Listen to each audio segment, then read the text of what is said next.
Martinez gipahinungod ang Sochi performance alang sa ubang Pinoy nga atleta. Si Maris Puyo sa detalye. Gisugat sa iyang mga supporters ang kinaunhang Pinoy skater sa Winter Olympics nga si Michael Martinez atol sa pag-abot niini sa nasud kagahapon. Sa press conference sa Mall of Asia, gibutyag ni Martinez nga gipahinungod niini ang iyang performance ngadto sa iyang mga kababayang atleta nga nagkinahanglan sabong suporta isip mga representante sa nasod.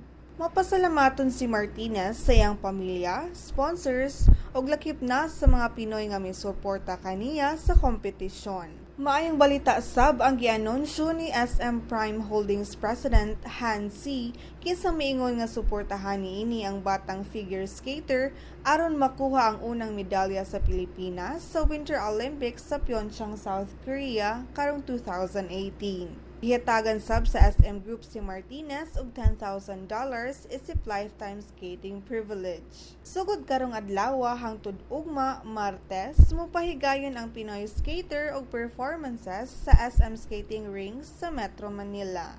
Kini si Maris Puyo para sa Sansar, Pilipinas.